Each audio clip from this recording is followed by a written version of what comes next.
Broadcasting from the business capital of the world, this is the Podcast Business News Network. And welcome back, everybody. We're going to talk about your living space. When you come home, you walk through the door, you should have this feeling of just happiness. Like, yeah, it's good to be home. If you're not, something's wrong there. And you might want to consider an interior designer. We're going to look at different rooms along the way here and what can be done, what is really trending right now. And her company is an award-winning home staging and design company that does everything from homes for sale, people just looking to improve the look of their home, Airbnb. I never even thought of that. And the name of the company is The Luxury Look. Kristine, now I had a block on your name and I was going to ask, Vowles, am I right? You. Gotcha. Okay, great. Welcome. How are you doing today? I'm good, actually. I am going into the Christmas thing where everyone's going to be at my house on Christmas Eve on both sides of the family. But I feel pretty calm about it. So I'm feeling really good about that. By Saturday, I'll have every single thing done. Home's ready, presents packed and wrapped, everything's already shipped out.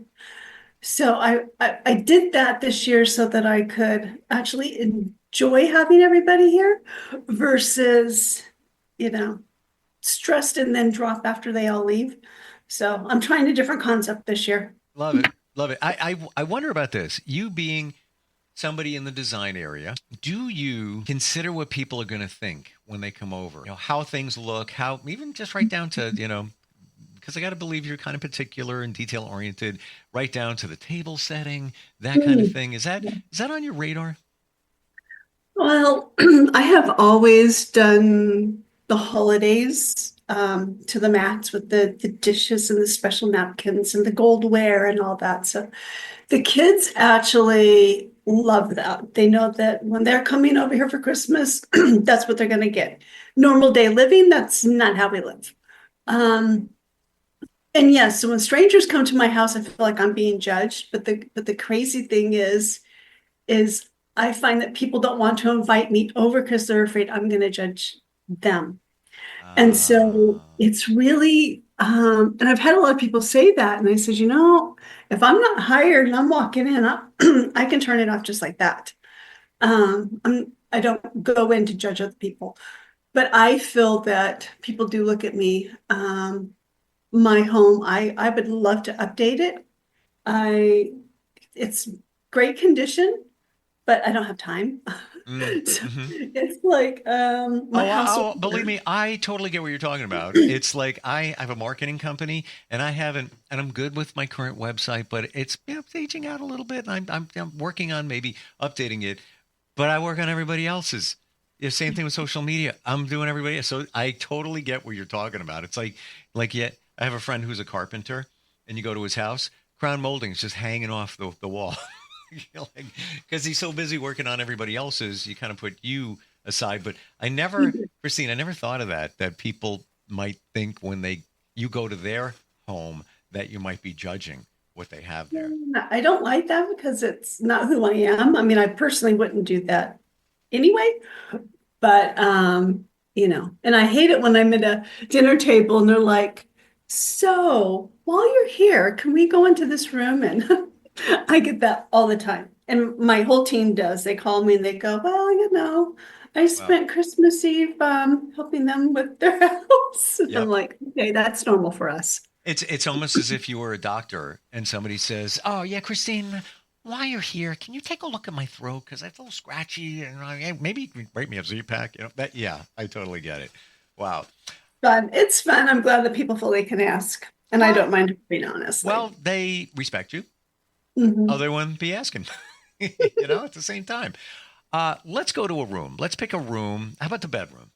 And when you design a bedroom, some of the elements, I know that some designers have a process, things that you would suggest that should be done. Well, let's start with the master bedroom because when I do go into clients' homes, I tend to learn that that's the most neglected room because nobody's going to see it but them. So it's not a priority to them. But when I sit down and I interview the clients, I want to discuss how they want to use the space. each person that's going to be in the room. So, I mean, if it's a husband, a wife, or a partner, whatever it is, just to know how they would love to, in a perfect world, utilize the space, because in most cases, we're not actually doing that. And then what I want to do is I want to analyze the space and see if what they're looking to do is achievable in its current condition. If not, then we need to figure out what needs to come out. So I always decide what needs to come out before I bring anything in. Then what I've noticed over the years is that people tend to turn their master bedroom into an office as well. It's like one of the partners will be in the corner, and that'll be the little workspace. It's also sometimes where the laundry gets piled up. They have a TV, but they never watch it. They want to sit in the bedroom and read, but there's no really good lighting for that. It's everybody wants to have that model home bedroom when you walk in and you see it, and it's just like, oh, it's beautiful, settee or bench at the end of your bed. It's just like, oh, I just love to sit there. But in actuality, I mean, reality, we're not actually living like that. So with very little, the rooms aren't big enough typically to where you have to spend a ton of money to get the look and feel that you want. So it's an easy room to start with instead of doing a living room or dining room, and just, get a comfortable mattress, and then let's pick your colors. When we figure out the colors and we figure out the textures and what you want, whether you want to have carpeting on your feet when you get out of bed, or if you want a clean floor, if you have animals, are the animals sleeping in the bedroom with you, or do they have a special space for that? There's just so many different things that we need to take into consideration. I saw a bed the other day. It was online, so I don't know if it's actual real or AI bed, where underneath the bed itself, they had all these cutouts, and it was where their pets slept. They had beds in these little cutouts, so it was little square cutouts. So you have your bed in the platform, and the bed's a little higher, and below it, where you would have storage or mattress, put your mattress higher, they have all these little cutouts, and with a little light and a little bed, and all these animals were, sleeping in there. And I thought, well, now that's awesome. Wow. I love that idea. My only challenge is my animals sleep on my bed. Mostly. Yeah. And one of them is like just my one cat. Like, he won't leave me alone. And it's wonderful. He's so mushy and lovey. Can't sleep. I can't even let him in. Yeah, he stays outside the bedroom. But what a great idea that is. Wow. How about lighting? This was my aha recently. I like my bedroom. I really do. More than any room in my place. And it's only in the last, say, 2 months that I kind of fell in love with it. I don't know what it was. I started spending more time relaxing, watching TV there as opposed to in the living room, and just said, wow, this feels comfortable. I have hi-hats, and it never dawned on me, and I'm embarrassed to say this, to get a table lamp. What a difference in the vibe and the feel. It's like, I feel like we've abandoned the table lamp because everybody wanted hi-hats. Hi-hats, a great light, everything. No.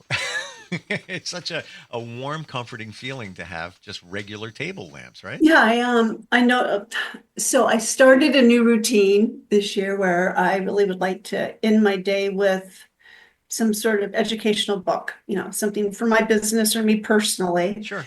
And so I thought, well, I'm going to do that in the master bedroom and, start unwinding for the night and getting work out of my head. And I'm like, I don't have lamps in my bedroom. It's like I have the overhead lights, and they're plenty bright, but I'm like, you have to get up, put everything away, and shut your lights off. So I thought, man, I need to have lamps next to my bed. So the table lamp, nightstand lamps. And then also I think I'd like to get a reading lamp over the headboard, so that I just had that at a hotel I stayed at. It had two different switches on the side with this lamp, and you can move the lamp or this little light around for your reading. And I'm like, man alive, I could just shut that off and go right to sleep, and I don't have to get up. And I'm like, it was so much more enjoyable having the light just on the book. Yeah. I'm like, okay, I need both. I need table lamps and I need reading lamp. And that, I don't know why I didn't think I needed it. I typically don't read in my bedroom. Um, so I'm like, okay, that's a new thing for the new year. I'm getting lamps for my bedroom and I'm gonna get a light over my headboard for reading to where I can just turn it Yeah. off and I don't have to get out of bed to do it. I'm so lazy that I remembered because I'm in between spaces. I sold a house and I'm looking for another one, but not the best time in this area. And I had modules turn lights on sitting in the garage in a bin. I'm like, hmm. So my table lamp that I described, I don't want to reach over and shut it off because I'm laying in bed. I just take my phone and just press a button and it shuts it off. But I can also turn it on right now, no matter where I am. Right. So it's there greeting me. I can set a timer. Um, just little dumb things like that. Just make things, just different, right? Yes. So in the living room, we can just say, Alexa, turn off the lamps, and it Right. turns everything off in those rooms. And I'm like, why don't I have that in my bedroom?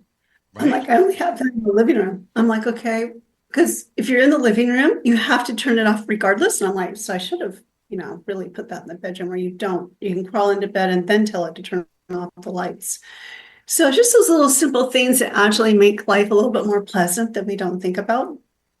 And then to always keep your room clean. And what I mean is free from clutter. It's so Hmm. much better to wake up in the morning and when you sit up and you don't see piles everywhere, or you don't see a desk where you're like, oh God, I got to go sit there today and work. If we can make the bedroom really just a sanctuary, it's a place where we just go there to relax and unwind and sleep, versus it's where you fold your laundry and it's where you do your work.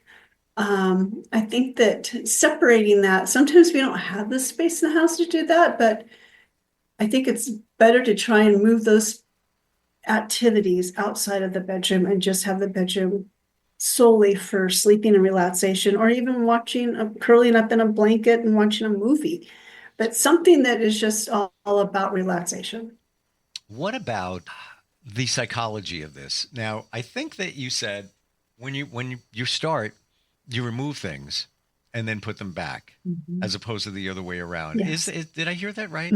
I do. Hmm. What we tend to do is we put too much into every room. We're trying to get that perfect look. So what we do is we keep buying, be like, oh, that chair will be perfect. But when you bring the chair in, it throws everything else out and everything else out of balance that's in the room. So what I like to do is I pick. So when you stand in the space, I want people to look at what's on each side of the room, and then you need to turn your body and look on each side of the room. So in a bedroom, you're going to have windows. So does the bed fit between the windows, or does the windows over the bed?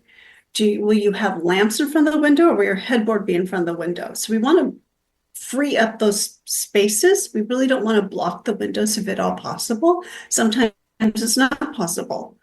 Um, and then figure out at that point, once we have the bed exactly where we want it, when you first walk into a bedroom, you don't want to walk in and into the bed. So it's nice to have the bed on the opposite wall of the door, if at all possible. I'm not talking about feng shui or anything. It's just physically, we react differently when we do that. So if we can have the bed opposite of the door, or you're not just walking into the door and your door hits the nightstand and you have to crawl over the bed to get to another part of the room. I have seen that. They try to put too much into the room that it now makes the room not so functional. So if you think you need a chair, and you tend to just throw a whole bunch of stuff on the chair, but you're not actually using the chair for anything, take the chair out and put a bench at the end of the bed, You because then you will sit on that bench. It's so accurate about the clutter. And I Mhm. don't believe that we realize what's going on when we allow the clutter to manifest. It's Right, it just becomes a part of our life. Yeah, that's where I put the dirty clothes right over there. They're piled over there. That's right. my gym clothes. I'm going to wear them tomorrow. I'm just going to put them on the counter. But Mhm. what happens is, and if you talk to psychologists or people that harness energy, realize energy healers, we're all energy. You're blocking the flow of energy with that stuff. And You are. I don't, I have a house cleaner that comes once maybe every 8 weeks, maybe. And just, I like the fresh feeling. Doesn't cost a lot. And then you realize that what it can be like when there's no clutter. Because she takes it, she puts things away, but she also sometimes moves things. And I don't know if it's intentional or not, but it's like, oh, wow, I didn't know the way that looks like that there. Huh, I didn't even think of that. It's like a different Yep. perspective. But I walked into my bedroom the other day after she left, and I'm like, it was like the sun came out. I was like, oh my gosh, wow, look at how I feel like I'm in a hotel. It's a different feeling when you declutter, but you gotta keep doing it. You can't just, go back to putting stuff on the counter and Right. tabletops and all of that. Um, what's your rule for cleaning out closets? Now, some say if you haven't worn it in a year, it goes.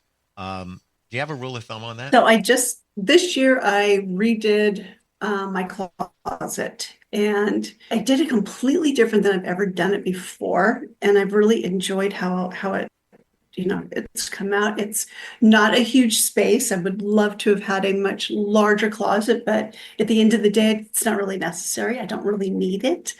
Um, so what I do is I do things by color. And I also organize by type. So my closet is organized by white shirts, black shirts. The pants are all organized. I did that so that it's easier for me to pull something out of my closet to put together. Hmm. And what I did is I found these really awesome containers, and on the upper shelves in my closet, I put all my winter stuff. Okay. And so, because we're also doing a bunch of projects, in the Caribbean, I've now been having to buy clothing that helps you breathe and not sweat and die in the Caribbean.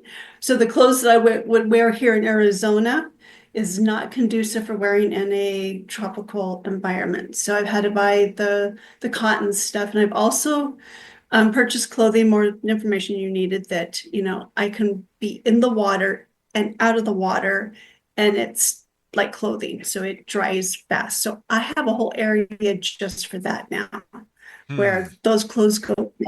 Easy access. So anything that's so seasonal, I have a little closet in one of my guest bedrooms where I took the corner of it.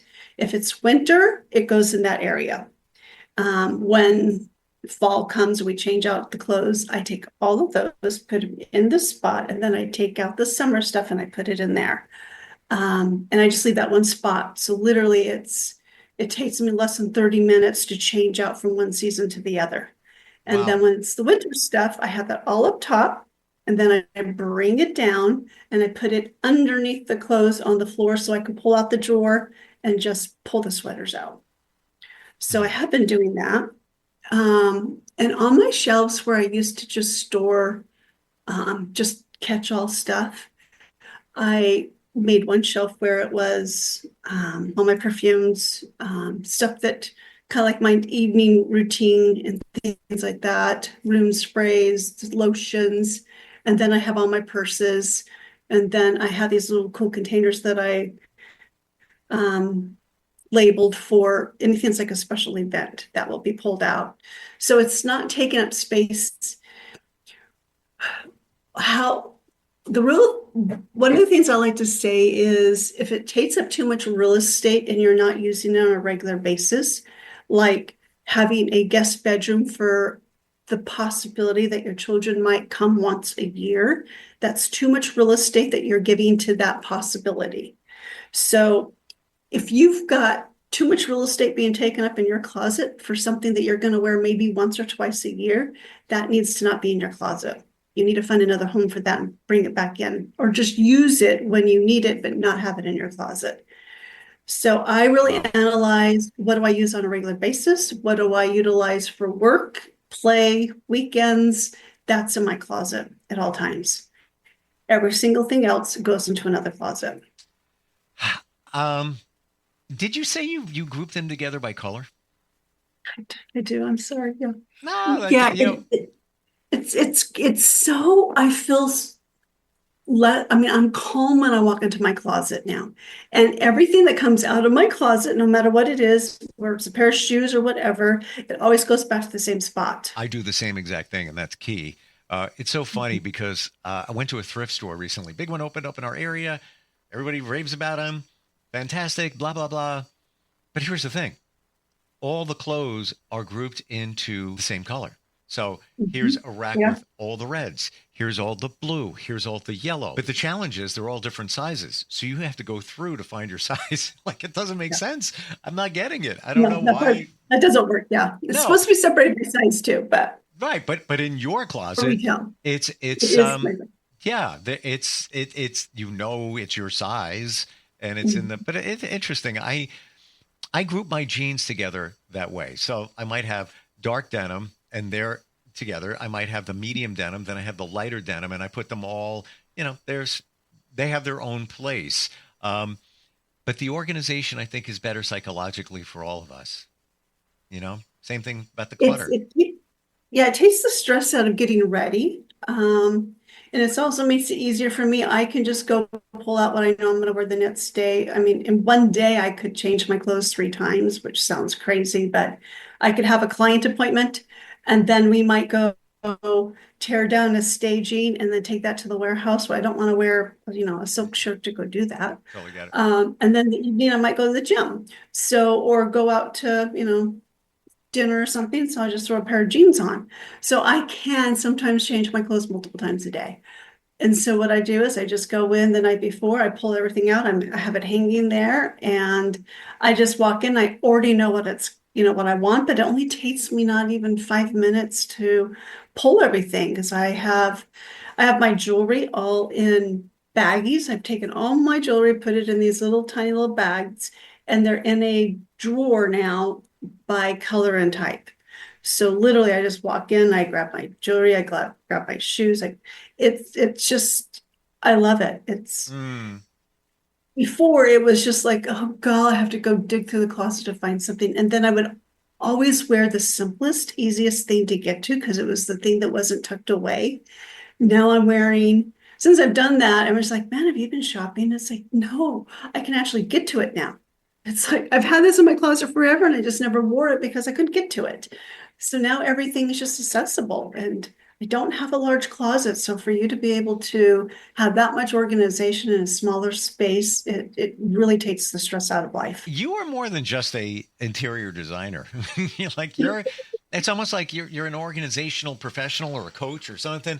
And I mentioned before staging Airbnbs. I never thought of that. If you have an Airbnb and you want to get the results, get people to continually book it instead of just I had an old couch, so I threw it in the spare house we had and we Airbnb. No, do it right. No, yes, Yeah. yes. And there's a new product that's coming out. It's not, I wouldn't say it's new, but the use is new, where many of us women or men too, like to have decorative pillows in the master. But when you go to bed, it's like, God, do I really want to make my bed the next morning because I have to put all the pillows out? And then you have to take them off when you go to bed. Yes. Your room to feel good when you walk in. Yes. So the benches that they're making now are where you open them up. So here's your bed, and then your bench is like right here. It opens this way. And you put all the pillows, you just throw the pillows in it and close it down and you can use it, to sit on. But now all your decorative pillows are out of the way. They're not on the floor. They're not in the corner. They're all on this bench. But the lid doesn't open this way like a normal bench. It opens that way to where when you're standing here on the bed, you're just picking them up and tossing them. I need that. I need that. My pillows are too big. Oh my gosh. And I just leave them on the bed. So like as I'm sleeping, I'm bumping into them and it's just like, I'm not going to throw them on the floor because I don't want to get dust and stuff on them. Wow. Right. We're out of time. I want to tell everybody the website is theluxurylook.com. I'm sure you're available if somebody anywhere wants a consult about maybe interior design. And certainly Scottsdale, Arizona is where you're located for staging. Wonderful talking with you, Kristine. Love all the insight. And happy holidays to you and your family, too. Thank you. You too. That's like the first time I've said that so far this season. Oh, cool. It's like, the first one. Yeah, it's like, yes, it's days away. We'll talk soon. Thank you so much. Thank you. Appreciate it. We'll be right back.